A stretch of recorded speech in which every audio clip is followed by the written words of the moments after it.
여러분, 정부가 주는 민생지원금 다 받으셨나요? 잘 쓰고 계셔요? 좋은 혜택 받으니까 좋죠? 돈이 있는 분도 받지만 정말 그 돈도 소중한 사람이 안 받은다라면 그건 뭐 죽기를 작정한 사람이겠죠. 여러분, 은혜는 받아야 돼요. 혜택도 받으면 좋지만 여러분, 하나님이 주시는 복은 반드시 받아야 됩니다. 하나님이 주시는 복을 받아도 되고 안 받아도 되는 게 아니에요. 하나님의 복은 세상이 주는 복과 다릅니다. 그래서 창조주 하나님이 주신 복은 반드시 받아야 돼요. 그 이유에 대해서는 우리 설교 가운데 제가 말씀드릴게요. 오늘 신명기 28장 이 말씀은 너무나 좋은 주옥 같은 말씀이에요. 축복의 말씀이죠. 저는 이 말씀을 싫어하는 사람을 본 적이 없어요. 항상 읽을 때마다 이 복 받는 구절은 좋아요. 마음이 기뻐요. 자, 신명기 28장은 하나님의 말씀을 듣고 지키고 행하는 자는 내가 이런 복을 주시겠다 하는 말씀이에요. 그런데 하나님의 말씀을 무시하고 그 말씀 따라 행하지 아니할 때 복을 받지 못함으로 심지어 저주가 임하게 된다는 내용으로 채워져 있어요.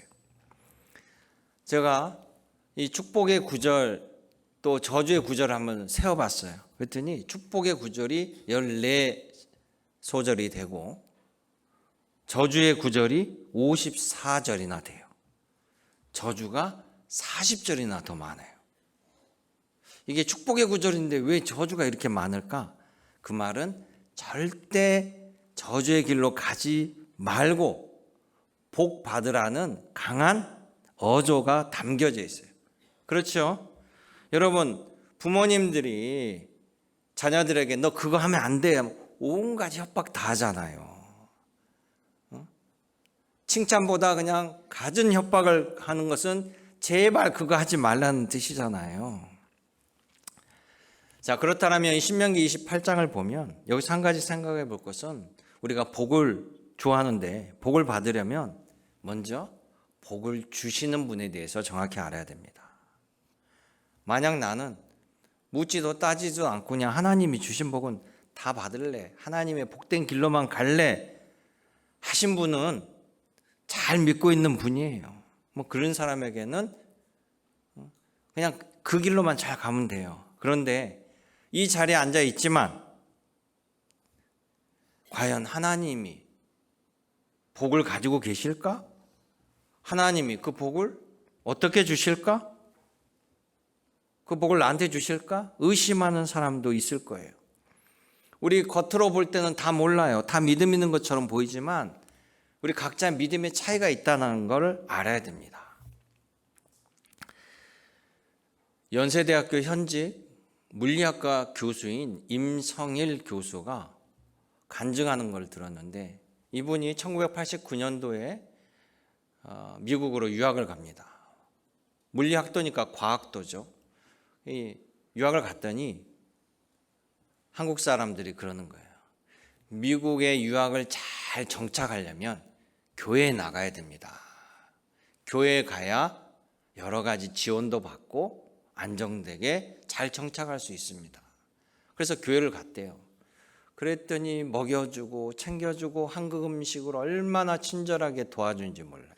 그래서 잘 정착하고 목사님 설교를 들으니까 설교 내용도 좋고 귀에 쏙쏙 들어들어요. 그래서 그냥 하라는 대로 말씀도 열심히 듣고 또 세례를 받고 그렇게 신앙생활 한 거예요. 사람들이 이렇게 훌륭한 사람이 어딨냐고, 초신자가 와서 이렇게 정착을 잘하고 믿음이 좋아졌다라고, 역시 교수라 말도 빨리빨리 알아듣는다라고 이렇게 했는데 이 양반이 다른 것은 괜찮은데 예수님의 부활은 도저히 안 믿어지더래. 자기가 그래도 명색이 과학자인데 죽은 자가 다시 살아난다는 게 말이 돼? 근데 이거를 얘기할 수가 없잖아요. 표현할 수도 없고. 그래서 교회는 좋고 또 예배도 열심히 드리는데 남들은 다 자기 보고 믿음 좋다 그러는데 자기는 마음속에 이제 갈등이 생기는 거예요. 이게 해결이 되지 않는데. 그래서 나같이 고민한 사람이 있을 거다. 예수님의 부활을 믿지 못하는 사람들이 반드시 책을 썼을 거야. 그리고 도서관에 가서 부활에 대한 이 책을 찾아봅니다. 그랬더니 자기처럼 정말 예수님의 부활을 믿지 못한 사람이 책을 썼는데 결론은 나중에 보니까 예수님을 다 영접했어. 이런 황당한 일이 어디 있어요? 더 미궁에 빠져요. 냉철한 머리로는 이해가 안 돼. 그런데 어느 날 예배를 들으면서 찬송을 부르는데 찬송가 280장인가 나 같은 죄인 살리신, 그리고 천부여 의지 없어서 찬송하는데 그렇게 눈물이 쏟아지더라는 거야. 눈물이 펑펑 쏟아지면서 자기가 아버지 돌아가신 이후에는 울어본 적이 없는 강인한 남성이었는데 그냥 무너지는 거예요. 그러면서 예수님이 날 위해 십자가에 죽으시고 부활하셨다는 그 구원이 그냥 믿어지더라는 거예요. 할렐루야. 그런데 겉으로는 알 수가 없는 거예요. 이 사람이 그냥 같이 앉아 있으니 우리랑 똑같겠지. 다 다릅니다. 신앙 형태는. 그러니 이 시간에 의심 없는 사람은 더욱 하나님의 사랑을 확인하는 시간 되길 원하고, 신명기 28장에 이런 복은 받고 싶은데 아직도 의심이 들거나 하나님의 복이 나와 무슨 상관이 있을까, 나도 받을 수 있을까 생각한다면 오늘 말씀을 통해서 여러분 모두가 은혜 얻기를 원합니다. 그러기에 특별히 세 가지를 확인해 봐야 돼요. 첫째는 정말 하나님께 복이 있고 복을 주실 능력이 하나님께 있는가? 두 번째는 하나님께서 복과 저주를 줄 능력이 있지만 그것을 행하실 의지가 있는가? 세 번째는 도대체 하나님이 나와 무슨 상관이 있어서 나에게 복을 주시는가? 이 세 가지입니다. 여러분 이 세 가지가 정리되면 여러분 확고한 믿음으로 주님을 따를 수 있고 그 복을 여러분의 것으로 만들 수 있습니다. 여러분 모두가 이 시간 성령께서 여러분 심령에 들을 귀와 또 심령에 인치심을 주셔서 하나님이 여러분을 사랑하시는 그 모든 일들을 각자 확인하는 시간이 되기를 주님의 이름으로 간절히 축원합니다. 첫째, 하나님이 복과 저주를 가지고 계시고 그것을 주실 능력이 있는가, 이 문제예요. 자, 이 신명기 말씀은요, 이집트에서 노예로 살던 이스라엘 백성들이 이집트를 탈출하여서 하나님이 약속한 젖과 꿀이 흐르는 가나안 땅에 들어가는 과정 속에 수많은 일들을 겪고 40년이 지나서 이제 그 가나안 땅의 입성을 앞두고 하나님께서 모세에게 다시금 재차로 명령을 주신 말씀이에요. 자, 이스라엘 백성들은 광야에 40년 동안 가나안 땅을 오면서 정착하지 못하고 농사를 지을 이유도 없고 또 다른 생계를 위해서 노력한 적이 없어요. 계속 매일매일 이동했어야 되고 하나님께서 다 먹여주시고 입혀주셨단 말이에요. 자, 그런데 가나안 땅에 들어가면 이제 정착하고 살아야 되는데 가장 중요한 것은 농사를 지어야 됩니다. 여러분 농사를 지을 때 가장 중요한 것이 바로 물이에요. 물이죠. 자, 이 물은 비와 관련이 됩니다. 그래서 이 가나안에 살고 있는 가나안 족속들은 이 농사를 지을 때 이 비를 내려주시는 분이 바알신이라고 생각을 했어요. 그래서 바알신이 비의 신이에요. 비의 신. 그러니까 농사 짓는 그들에게는 이 바알신에게 제사하는 게 매우 중요한 일이에요. 자, 그러면 그들이 그렇게 믿는 거죠. 바알신이 비를 내린다라고. 그러면 하나님은 이 비를 주관하지 못할까요? 자, 신명기 11장 14절에 하나님께서 이런 얘기를 해요. 여호와께서 너희의 땅에, 너희가 살아가는 땅, 앞으로 가나안 땅이 될 수 있죠. 너희 땅에 이른 비와 늦은 비를 적당한 때에 내리리니 너희가 곡식과 포도주와 기름을 얻을 것이요 또 가축을 위하여 들에 풀이 나게 하시리니 너가 먹고 배부를 것이라. 아멘. 여러분, 농사할 때 비가 중요한데 비가 때에 맞춰서 와야 돼요. 그잖아요. 그리고 비를 내려주는데 그냥 왕창 쏟아줘 버려. 그러면 다 쓸려가서 망하죠. 비를 주는데 찔끔찔끔 줘. 그러면 아무 도움이 안 돼. 그러니까 뭡니까? 농사 지을 수 있는 제대로 적당한 비를 적절하게 풍년에 이를 만큼 하나님께서 기가 막히게 맞춰서 내려 주신다라는 사실이에요. 여러분, 그것을 기억하시길 원합니다. 자, 이 말을 전달하는 사람은 모세예요. 모세, 여호수아, 갈렙, 그리고 아직 출애굽 1세대들이 남아 있어요. 자, 이들은 이미 하나님의 능력을 잘 알고 있어요. 앞으로 들어갈 세대들은 2세들이지만 그들은 광야에서 태어났지만 1세대들은 뭡니까? 하나님께서 세계 최강 애굽에서 자신들을 이끌어내준 것을 다 체험한 사람이에요. 10가지 재앙을 다 눈으로 보았죠. 하나님께서 바람을 자유자재로 쓰셔서 홍해를 가르고 건너왔어요. 메추라기를 보내주셔요. 땅에게 명령하여 범죄한 고라 자손을 지진으로 모두 삼키게 하는 사건도 봤습니다. 광야에서 불뱀이 나타나 공격을 하니까 하나님 말씀한 대로 장대에 달린 노뱀을 쳐다보니까 다 살아났어요. 출애굽 때 만나가 내려서 40년 동안 먹고 살았습니다. 고기 먹고 싶다고 아우성 치니까 모세가 야, 너무한 거 아니냐? 그렇게 수많은 기적을 체험하고도 또 불평불만하느냐? 하나님께서 한 달 동안 배 터지도록 고기를 줄게 라고 하니까 백성들이 또 뭐라고 하냐면 아니, 광야에서 어디서 고기를 구합니까? 라고 또 반문을 해요. 그럼 민수기 11장 23절에 뭐라고 하냐면 하나님께서 모세에게 이르시되 야, 여호와의 손이 짧냐? 이제 내가 너의 말대로 너의 요구대로 그 말이 응하게 하리라. 너는 그 여부를 보게 되리라. 할렐루야. 이 말대로 한 달 동안 메추라기가 쏟아집니다. 자, 그러니까 이 출애굽을 통과한 1세대들은 지금 여기 있는 사람들은요 다 은혜를 체험하고 살아남은 사람들이에요. 범죄하고 불평불만사 이미 다 죽었어. 그러니까 이 사람들은 모두가 다 하나님의 은혜를 체험한 사람들이에요. 하나님의 능력을 충만히 압니다. 그러니 하나님 여러분 모든 것을 주실 수 있는 분이라는 사실을 누구도 부인할 수 없어요. 신약에 보면 하나님의 아들로 오신 예수님께서 수많은 기적을 일으키셔요. 불치병을 고치시고 귀신을 내쫓아내고 죽은 자를 살려요. 사람이라면 할 수 없는 능력이 나타납니다. 그러니까 예수님을 하나님의 아들로 믿지 아니하는 바리새인, 사두개인, 서기관들이요 예수님이 행한 능력을 부정을 못해요. 성경에 나와 있어요.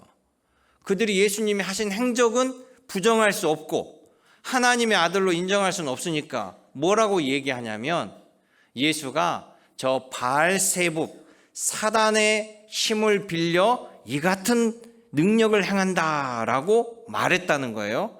그 말은 뭡니까? 이들도 예수님의 능력을 인정했다라는 거예요. 그러니까 예수님이 뭐라고 그래요?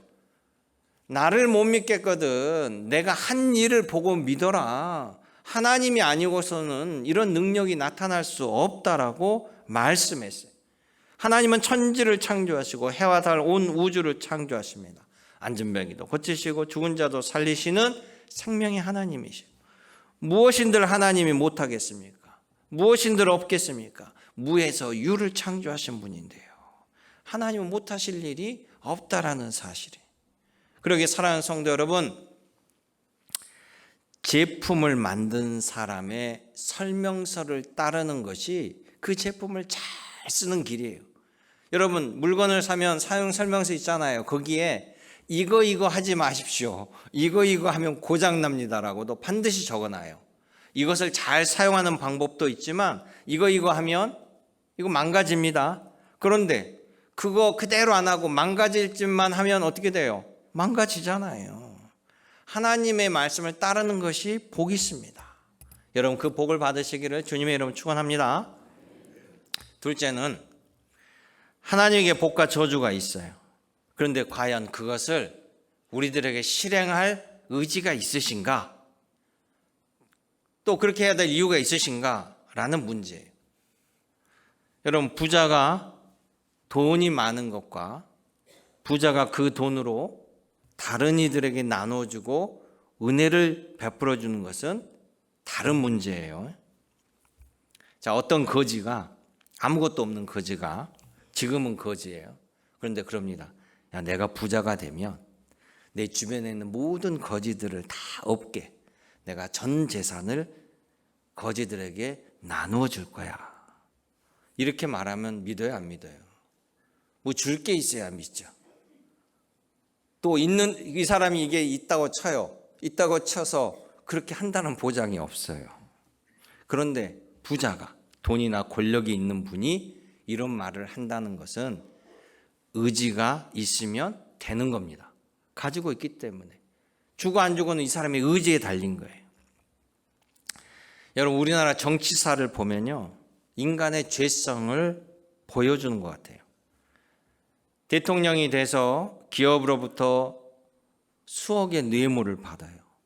자꾸 정치 자금이 문제가 되니까 국민들이 돈 많은 사람을 대통령으로 뽑으면 돈과 관련해서 비리가 없지 않을까라고 뽑았더니 그게 아니었어요.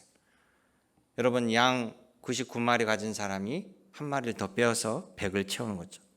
또 대통령의 자녀들이 자꾸 권력을 행사하는 게 문제가 되니까 아예 남편도 없고 자식도 없는 대통령을 뽑으면 낫지 않을까? 라고 뽑았더니 전혀 생판 모르는 친인척도 아닌 사람이 국정을 농단하는 일을 보아요. 결국 뭡니까? 그 사람의 의지가 중요한 거예요. 의지가. 우리 하나님 복과 저주를 가지고 계시는데 하나님의 의지가 중요한 거예요. 그러면 오늘 신명기 28장 제가 축복의 구절이 14절 저주가 54절이라고 그랬잖아요. 못 믿으시면 집에 가서 읽어보세요. 저도 설교하기 바로 전에 또 한 번 세어봤어요. 자꾸 세어보니까 54가 됐다 56이 됐다가 막 헷갈리는데 54가 맞아요. 이거 뭡니까? 내가 복을 주려고 하니까 제발 저주의 길을 선택하지 마. 하나님의 의지가 담긴 말씀이에요. 하나님의 의지가 없고서는 이렇게 말하실 이유가 없어요. 하나님이 우리에게 주고자 준비한 것을 제발 받고 누리라는 거예요. 그렇다면 왜 하나님은 이래야만 하는가? 28장 9절 10절 말씀을 보세요. 이스라엘 백성들에게 하는 말씀입니다. 신명기 28장 9절에 내가 너를 세워 하나님의 성민이 되게 하리니 10절에 땅의 모든 백성이 여호와의 이름이 너를 위하여 불리는 것을 보고 너를 두려워하게 하리라. 아멘. 자, 이 말씀이 뭐냐면 하나님께서 세계 모든 민족을 구원하기에 앞서 유대인들을 모델로 세우셨다는 거예요. 이스라엘 백성들을 너희를 모델로 세워 세계 모든 민족을 구원하고자 하는 것이 하나님의 마음이라는 거예요. 너희가 하나님을 잘 따르고 청종할 때 주변의 모든 나라들이 놀랄 정도로 축복을 받은 모습을 보면 그들이 하나님을 믿지 않겠느냐? 그러니 너희가 나를 따르고 순종하여서 먼저 복을 받으라. 이 말을 하는 거예요. 바로 여러분들이 세상에 먼저 복을 받는 여러분 되시길 원합니다. 하나님이 여러분을 사랑하셔요. 나중에 이스라엘 백성들이 가나안 땅에 진입할 때 어딜 들어가요? 여리고성을 무너뜨리잖아요. 그때 여리고성에 있었던 기생 라합이 뭐라고 합니까? 출애굽 과정을 다 들어서 알고 있습니다. 당신네들은 정말 놀라운 일을 행하면서 왔습니다. 당신네들이 함께하는 그 하나님이 보통의 하나님이 아니신 것을 이미 모든 민족들이 알고 두려워 떨고 있지 않습니까? 왜 광야를 나올 때 이들에게 땅을 지나가지 못하도록 막았겠어요? 두려워서 그런 거예요. 하나님이 두려워서. 그런데 기생나무 뭡니까? 그러니 이 여리고성은 당신네 땅이 될 줄로 믿으니 우리를, 나를, 우리 가정을 우리가 하나님 믿을 테니 보호해 주세요 라고 라합이 고백하는 거예요. 성경을 보면 하나님 마음, 뜻은 한결같아요. 하나님을 의지하는 자, 하나님께 도움을 구하는 자는 항상 도우셨어요. 여러분 히스기야 왕 때 남유다 왕국이 있었거든요. 남유다 왕국 히스기야 왕 때 북이스라엘이 아수르 제국에 멸망해요. 근데 이 아수르 제국이 얼마나 이 강성했냐면 이 세계사에서 가장 악독한 이 전쟁의 역사가 아수르 제국이야. 아주 잔인하게 정복을 하는데 그때 당시 남유다 때 아수르 제국이 이집트, 그다음에 이 아라비아 땅, 지금의 터키 땅, 이라크, 이란 이쪽을 완전히 다 아수르 제국이 장악해버려요. 완전히 다 통일시켜버려요. 근데 그 아수르 제국 가운데 호수처럼 유일하게 정복 안 된 나라가 남유다예요. 그러니 아수르 제국이 볼 때는 이게 뭐야? 이 가운데가 이거를 점령을 못해. 말도 안 되죠. 객관적인 전력으로는 남유다는 이길 수가 없어요, 도저히. 그러니까 사네립 왕이, 아수르 제국 왕이 직접 출동을 합니다. 랍사게 장군을 앞세워서 직접 정벌을 하러 와요. 근데 너무나 우스운 거죠. 아수르 제국 왕으로 볼 때는 이 남유다 왕국이 우스운 거예요. 그래서 처음부터 그냥 와서 쳐들어온 게 아니라 앞에 와서 바로 함락도 안 시키고 성을 둘러싸면서 계속 조롱을 해요. 조롱. 여러분 고양이가 쥐 잡는 모습 보셨어요? 아무도 못 보셨구만. 고양이가 쥐를 잡을 때요 가지고 놀아요. 이거를 숨어서 쥐가 나타나면 딱 달라들어서 바로 삼켜버리는 것이 아니라 얘를 잡아가지고 이리 치고 저리 치고 막 가지고 놀다가 또 죽일 때 얼마나 잔인하게 죽이는지요. 근데 그래서 그거를 어렸을 때 보고 고양이를 싫어해요. 영물이라고 하는데 너무 싫어. 쥐 잡는 거 보고. 그리고 자기한테 조금 잘못하면 해코지를 해요. 그래서 그 어릴 때 그 기억이 내 벽앤잎 머리 옆에 막 쥐 머리도 놔두고 이 고양이가. 그래서 난 개를 사랑해요. 개는 그런 짓을 안 해. 그 얼마나 고양이가 쥐를 갖고 놉니까? 잔인하게. 이 사네립 왕이 와가지고 계속 조롱하는 거야. 야 주변을 봐. 다 아수르 제국이야. 니네 뭘 믿고 까부는 거야. 도대체 너네 하나님이 어디 계신다라고. 빨리 항복해. 항복하면 내가 그나마 조금 덜 아프게 죽여줄게. 그런데 이렇게 버티면 니네 끔찍하게 죽는다? 그리고 편지를 보내. 조롱하니까. 그래서 여러분이 만약에 히스기야 왕이라고 생각해 보세요. 어떻게 했어요? 성경을 읽으면 히스기야 왕이 와 담대하게 하나님이시여 뭐 이렇게 보이죠? 무지하게 떨었어요. 얼마나 공포스럽겠어요. 공포스러운데 그걸 해결하는 방식이 달랐어요. 믿음의 사람이기 때문에 그냥 단지 오금을 절여서 떠는 게 아니라 이사야 선지자를 부릅니다. 이사야 선지자, 이런 하나님에 대한 조롱의 편지를 보낸 저 사네립 왕 어떻게 할까요?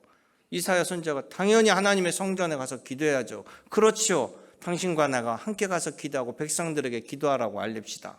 그래서 종교 지도자, 정치 지도자가 함께 모여 뜨겁게 기도하고 백성들이 함께 기도합니다. 하나님께 간절히 기도합니다. 저들이 하나님을 조롱합니다. 하나님 난 능력이 없습니다. 하나님 도와주시옵소서. 하나님께 간절히 기도하니까요 놀라운 일이 나타나요. 하나님의 천군 천사가 나타나서 이 아수르 제국을 단 하루에 괴멸시켜버려요. 사네립 왕은요 혼비백산하고 백성 군사들은 다 잃고 도망갑니다. 자기의 성읍으로 황급히 도망갔는데 세상에 도망가서 황국으로 들어갔더니 자기 아들들이 아버지가 없는 사이에 혁명을 꿈꿔서 아버지가 오자마자 아버지를 죽여버려요. 그리고 왕위를 찬탈합니다. 그때부터 아수르 제국은 점점 힘을 잃기 시작하고 나중에 결국 바벨론 제국에 멸망해 버리는데요. 아수르 제국의 흔적은 지금 아무에도 없어요. 어느 후손들도 아수르 제국 후손들은 남아있지 않아요. 이스라엘은 아직도 남아있지 않습니까? 그래서 남유다의 후손들을 유대인이라고 하는 거예요. 남유다 왕국의 백성들. 여러분, 히스기야와 기도하는 백성들을 위해서 하나님이 하신 일이에요. 말씀하셨잖아요. 주님께서 너는 내게 부르짖으라. 내가 너에게 응답하겠고 너가 알지 못하고 크고 은밀한 일을 너에게 보이리라. 할렐루야. 하나님이 나를 도우실 분명한 의지가 있음을, 이미 성경을 통해서 분명히 천명하였음을 의심하지 마시고 여러분 아멘으로 하답하시기를 원합니다. 아멘. 마지막 세 번째, 그렇다면 하나님은 나와 무슨 상관이 있냐는 거예요. 왜 나에게 복을 주시는 거예요? 이 복 받은 사람이요, 어쩔 때는 너무 가분하면 왜요? 왜 저한테요? 이렇게 생각하잖아요. 자, 세상에 수많은 신들이 있다라고 사람들이 주장해 왔어요. 고대로부터. 그런데 그 실체가 없어요. 그런데 기독교는 독특해요. 기독교는 말씀이 구전으로 내려왔다가 경전이 생겼는데 그 경전에 의하면 하나님이 고대로부터 일관되게 세상을 창조하셨다라고 밝힙니다. 어떻게 만드셨는지, 왜 만드셨는지, 그리고 앞으로 어떻게 하시겠다라든지 모든 것을 말씀하시고 알려주신 하나님이에요. 그 하나님께서 하나님이 주시는 복에 대해서도 말씀하고 계셔요. 창세기 1장 27절에서 29절에 그러죠. 하나님의 형상대로 사람을 남자와 여자로 창조하시고 그들에게 복을 주시어 생육하고 번성하고 땅에 충만하고 땅을 정복하라. 바다의 물고기와 하늘의 새와 땅에 움직이는 모든 생물을 다스리라 하시니라. 하나님이 이렇게 세상을 돌아가는 원리를 만드셨어요. 복을 주시고 성장하게 만드셨다는 거죠. 이 상태를 보시고 하나님이 보시기 좋았더라.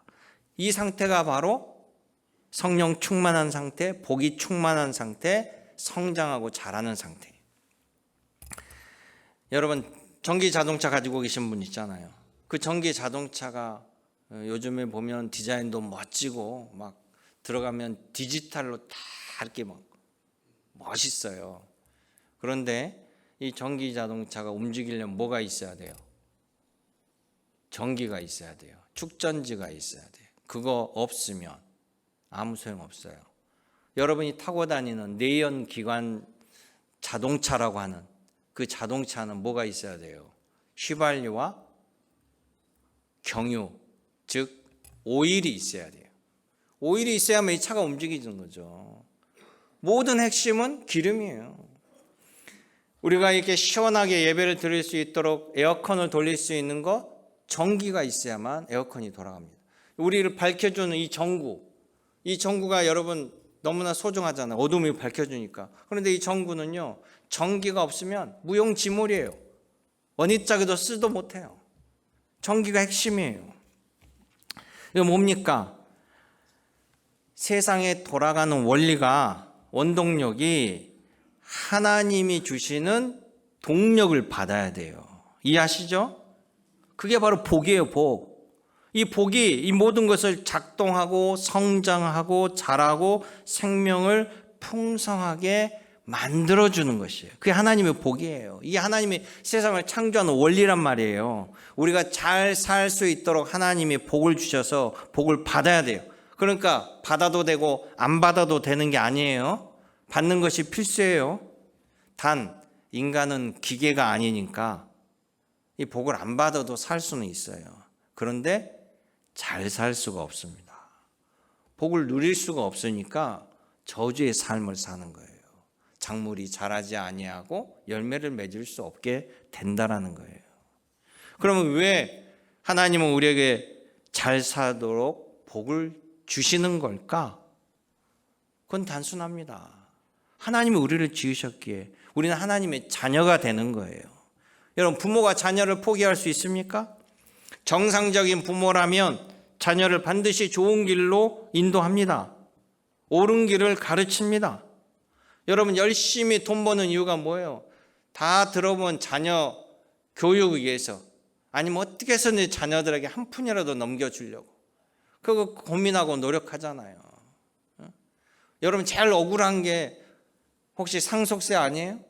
돈이 있든지 없든지 상관없이 내가 열심히 벌어가지고 자식들에게 좀 주려고 그러는데 나라에서 그걸 떼가. 왜 떼가? 내가 노력해서 한 건데.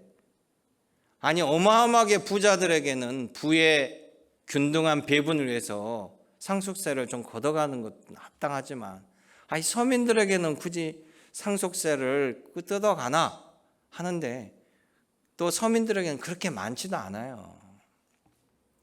여러분들이 일하고 편하게 노후에 살아야 되는데 뭐하러 일하러 나가세요? 지금도 은퇴하셔놓고 뭐하러 나가?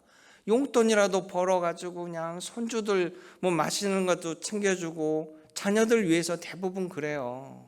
그러죠? 혼자 얼굴 꽃단장 하려고 뭐 성형수술한다고 연세 드셔가지고 하는 거 아니라 전부 자녀들 위해서 헌신하는 거예요. 왜? 내 새끼니까. 내 자녀니까. 우리 권사님들 봉사하려면요, 이 손주들이 교회의 적이야. 어떻게 보면 전부 손주들 봐주러 가느라고 시간이 없어요. 왜? 내 새끼니까. 여러분, 그게 양육이에요. 양육은요, 부모와 자녀가 하나 될 때 최상의 양육이 돼요.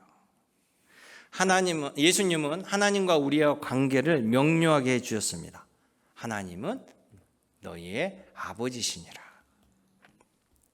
나는 선한 목자요, 너희는 양이니라. 목자가 양을 치는 거예요. 양이 목자를 치는 게 아니라 목자가 양을 돌보고 쉴만한 물가로 인도하고 지키고 보호하는 거예요. 예수님은 그럽니다. 또 나는 포도나무요, 너희는 가지니 내게 붙어 있으라. 그리하면 풍성한 열매를 맺게 된다. 그러나 나에게 붙어 있지 아니한 가지는 쓸모없고 열매 맺지 않기 때문에 버려지게 된다. 이 버려지는 상태가 저주의 상태예요. 시편 73편 이렇게 고백합니다. 하나님을 가까이 함이 내게 복이라. 할렐루야. 시편 1편에서도 복이 있는 자는 오직 여호와의 말씀을 주야로 묵상하는 자로다. 할렐루야. 하나님의 복을 여러분 아멘으로 받으시길 원합니다. 그러기에 하나님에게 복과 저주가 있습니다. 하나님은 그것을 사용하실 능력도 있으십니다. 그리고 가장 중요한 것은 하나님께서 그 복을 여러분들에게 값없이 주시고자 해요.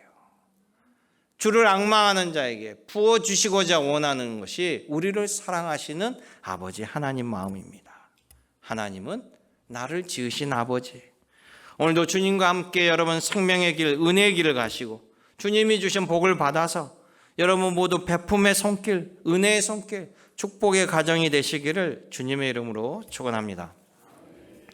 은혜롭고 자비로우신 아버지 하나님, 이 시간 주님께서 함께 하시고 말씀의 은혜를 통해서 주님이 예비하시고 주고자 한 모든 분복을 누리며 주 하나님께 영광 돌리는 기쁨의 자녀의 삶이 되게 하여 주옵소서. 우리 그 예수님의 이름으로 감사하며 기도 올리옵나이다. 아멘.